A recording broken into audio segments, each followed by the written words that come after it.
In this video, we'll see how this worn-out junk bus was transformed into a breathtaking mobile home that captures both the mind and the heart. The transformation of this bus took him about 2 years of continuous work. He also uploaded this project step by step on his channel called Guvenk Sayan, which is full of many projects he built himself. I've gathered all those videos into one and will explain to you how he built this masterpiece step by step. Today you're about to experience an adventure like you've never seen before in your life. And make sure you hit the like button so you don't miss the greatness happening here on this channel. Let's go! The very first thing he did was remove the old flooring completely. The railings and luggage racks were also thrown away. He started clearing out the bus inside and out to turn it into an entirely empty space. Imagine him holding screwdrivers, wrenches, and heavy power tools while removing the seats and random pieces. He ripped out all the panels, wood, plastic, metal. Anything that came into his hands, he pried off with crowbars and cutting tools until the main frame of the bus was exposed. From the outside, he removed things like headlights, mirrors, and decorations. He chose the right tools for each piece so they could be removed intact. The whole process was like dismantling a puzzle, only to rebuild it in a completely different way. The goal was to create real living space, with a place to sleep, cook, store things, and maybe even a bathroom. The roof and walls were held together with nails and rivets, which he removed so he could reach the wiring and insulation, either to upgrade them or replace them completely. He began by removing the back part of the bus, preparing it for the main door that would serve as the house entrance. After that, he carefully removed all the glass windows without breaking them, then prepared the entrance for the new door. He cut parts of the old metal frame to make room for the door, then reinstalled the back panel of the bus so he could cut it to fit the door's size too. After this stage, he moved on to painting the old frame completely. From the inside, he painted the sides and ceiling with a uniform coat to give it a finished look. Then he painted the bus's interior parts, including the newly installed door, so that everything had the same color. Next, he began sealing the entire house with aluminum panels. These panels are made of 2 layers of aluminum with a polyethylene core in between. Their advantage is that they're durable, lightweight, and weather-resistant too. After welding and preparing the whole frame, I installed the large side panels first, sealing them with silicone to prevent leaks and ensure they held firmly to the frame. The side panels played a major role in the design. They didn't just make the place look cleaner, but also improved insulation, making the mobile home comfortable in any climate. After that, he cut a panel for the back of the bus to fit around the new door. He prepared the door as well, sealed it with an aluminum panel, installed the lock and handle, tested it, and then fixed it in place. He even hung on it to make sure it was strong enough to hold. Of course, he had already removed the roof rack so he could adjust it to fit the new house design. That process took a long time, welding all the modified parts together. He also added extra iron supports across the whole roof for more strength. Once he installed and secured the roof, he moved on to fitting a new skylight window. He prepared the frame carefully and installed the glass professionally. And before forgetting, he also set up the movable hatch for the bus's storage compartment on the side, fitted it with a new door, and made it fully ready. Then he returned to preparing the bus windows. He cut aluminum panels with an angle grinder to the size of the new window frames, whether on the sides, the new door, or the surrounding areas. Glass here was very important. It wasn't just for the look, but also to let in natural light, making the place warmer and more livable. But the old bus glass had terrible heat transfer, so Guvenk replaced it with insulated double glazing. That's 2 layers of glass with an air or gas-filled gap between them, keeping warmth inside during winter and blocking heat in the summer. Before painting, Guvenk sanded the panels with a grinder to make sure the new paint would stick like glue. In the spots where panels joined or where leaks could happen, sanding helped adhesives and sealants bond well to the metal. He also covered the glass, decorations, and sensitive parts to protect them from paint. First, he applied a primer coat so the paint would grip the metal properly. Then he mixed the paint with hardeners and thinners to get it ready for spraying. He painted the entire bus in a bright yellow color, and the advantage of this color is that the caravan will stand out in heavy fog or in the middle of green forests. He also added a black stripe along the length of the bus to give it a modern, stylish look. Then he installed all the side windows first, followed by the round rear windows. This completed the final look after painting.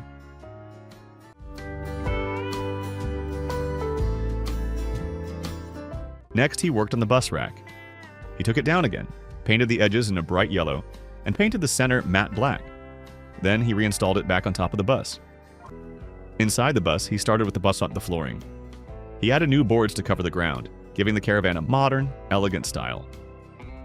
Once the flooring was fully laid out, he prepared small wooden strips to divide the floor into squares, so it would end up with that final patterned look. Before closing the floor, he laid down electrical conduits that would carry the wires to power the whole caravan. Then he filled the squares with EPS foam sheets for thermal and sound insulation. He even added this foam along the sides and next to the windows to guarantee a quiet and comfortable atmosphere. On the roof, they built a solid wooden terrace made of Iroko wood, laying it neatly along the roof's length in a practical, stylish way. This type of wood is strong and durable, meaning he could sit up there enjoying breakfast with a cup of coffee at sunrise, or stay up late with tea and some Kulthum songs at night. Now on to plumbing. The first step was installing a clean water system, with a freshwater tank and proper fittings for filling and distribution. He carefully ran the pipes to the kitchen sink and possibly to the shower too, so every drop would be clean and easy to use on the road. Not only that, he also installed a second separate tank for bathroom waste. Everything was connected with seals, valves, and ventilation openings to keep things clean without causing any bad smells. After finishing the frame, reinforcements, and insulation, Guvank moved on to one of the most enjoyable steps, finishing the interior walls. He used thin wooden panels 6 mm thick, cutting them precisely to fit the curves and unique angles of the caravan. There are no straight walls here. Every piece needed custom cuts, trial fits, recuts, and adjustments until it was perfect. He cut each panel with care.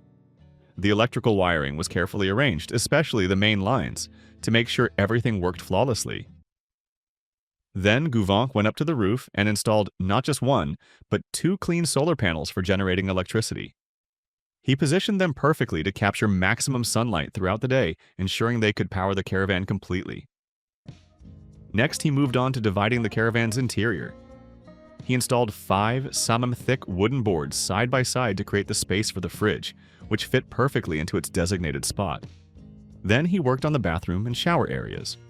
Overall, the interior furniture was based on smart design, special lightweight but strong wooden furniture with plenty of storage space. The seating area worked as a 3-in-1, for dining, relaxing, or anything else, with hidden storage and cabinets underneath. The table folded away to save space. The bedroom had a bed with built-in drawers, comfortable, practical, and multifunctional, with a custom upholstery made to fit it. He closed the windows with sliding shutters to fully control the caravan's lighting. Then he finished the drawers, designed to open with push-to-open mechanisms instead of handles, saving as much space as possible. The kitchen was closed off with a final storage unit, which was truly a masterpiece. After that, Guvank wanted to use the space next to the toilet, so he built a custom wooden unit to fit in a wash basin. He cut it to allow the plumbing to pass through, fitted a small sink beside the toilet, and the bathroom looked amazing. He started preparing the chimney and a small wood stove to provide warmth. He painted the whole thing black and cut an opening in the wall to pass the chimney through, making it ready.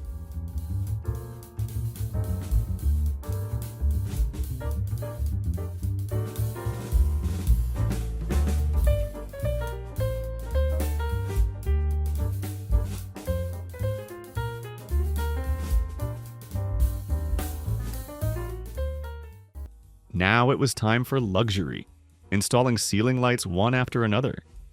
He fitted recessed lamps and thin strips that blended perfectly with the wooden touch, creating this final, beautiful look. And to run the stove, he needed to cover the area around it with ceramic tiles, so that the surrounding wood wouldn't be affected when it was in use. He brought ceramic tiles, used special adhesive, and fixed them around the stove. Then he sat down and relaxed in front of it for a while. The bathroom was handled with full professionalism for waterproofing and leak protection.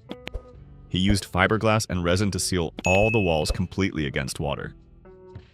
First, he prepared the surface, then laid fiberglass sheets over the walls, covering every corner.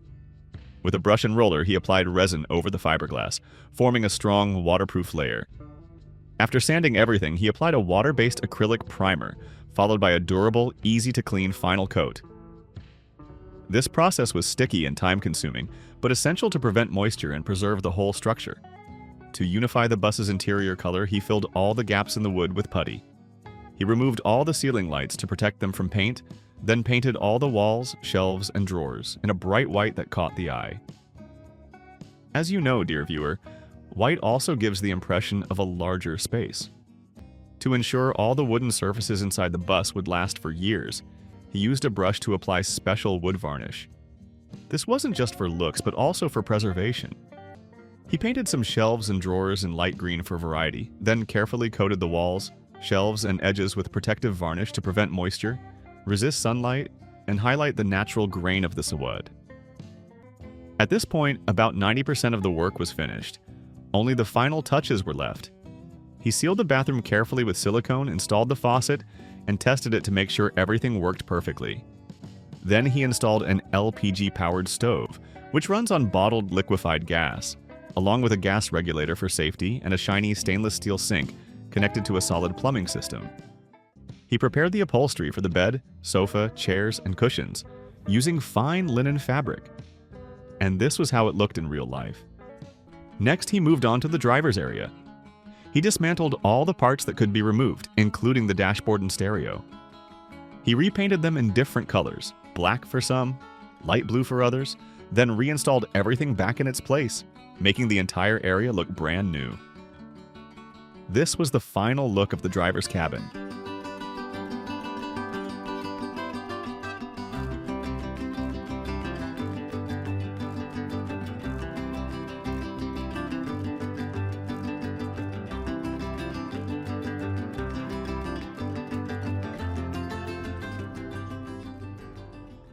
For the last layer of flooring insulation, he laid fiberglass, then covered it with pressed wood panels, finishing the whole floor with this wood.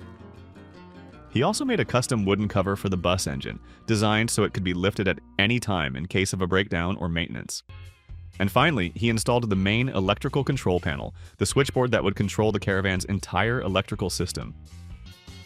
With this last step, the caravan was fully complete, and this was its final look. And that's it. The adventure is over. If you've made it this far, thank you so much. If you have any comments, feel free to share your thoughts below. And don't forget to check out the previous videos, stay tuned for the upcoming ones, and if you haven't subscribed yet, make sure to subscribe, like, and share this video. See you.